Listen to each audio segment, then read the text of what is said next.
ഈ വാരം ഔഷധിയിലൂടെ നമുക്ക് ചെറുചണ എന്ന ഔഷധ സസ്യത്തെക്കുറിച്ച് അടുത്തറിയാം. വ്യാവസായികമായിരിക്കുന്ന ആവശ്യങ്ങൾക്കായി ഉപയോഗിക്കപ്പെടുന്ന ചെറുചണ നല്ലൊരു ഔഷധി കൂടിയാണ്. വ്യാവസായിക പ്രാധാന്യമുള്ളതായിരിക്കുന്ന നിരവധി വസ്തുക്കൾക്കായി ചെറുചണ വിപുലമായുള്ള രീതിയിൽ കൃഷി ചെയ്യപ്പെടുന്നുണ്ട്. ലിനൻ വസ്ത്രങ്ങളുടെ നിർമ്മാണം, വിത്തിൽ നിന്നുള്ള തൈലം, പെയിന്റ്, വാർണിഷ് എന്നിവയുടെ നിർമ്മാണം ഇതെല്ലാമാണ് ഇതിൻ്റെ പ്രധാനമായിരിക്കുന്ന ഉപയോഗം. ചെറുചണത്തിൻ്റെ കുരുവും തൈലവും പൂവുമെല്ലാം തന്നെ ഔഷധയോഗ്യങ്ങളാണ്. ആയുർവേദ പ്രകാരം കുടൽ സംബന്ധമായുള്ള രോഗങ്ങളിലും വീക്കങ്ങളിലും ചണം പയർ നല്ലൊരു ഔഷധമായി ഉപയോഗിക്കുന്നു. കഫം, പിത്തം, ജ്വരം, ചുമ, അരുചി എന്നിവയെ ഹനിച്ച് ശരീരബലം വർദ്ധിപ്പിക്കാനുള്ളതായിരിക്കുന്ന കഴിവും ചണം പയറിനുണ്ട്.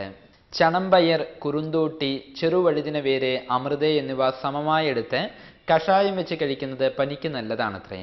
അതുപോലെ തന്നെ ചണം പയർ പുകച്ചുണ്ടാകുന്നതായിരിക്കുന്ന പുകയേൽക്കുന്നത് ജലദോഷം മാറുവാൻ ഉത്തമമായിരിക്കുന്ന പ്രതിവിധിയായിട്ടാണ് ആചാര്യന്മാർ നിർദ്ദേശിക്കുന്നത്. വ്രണങ്ങൾക്കും ചെറുചണ നല്ലൊരു ഔഷധി തന്നെയാണ്.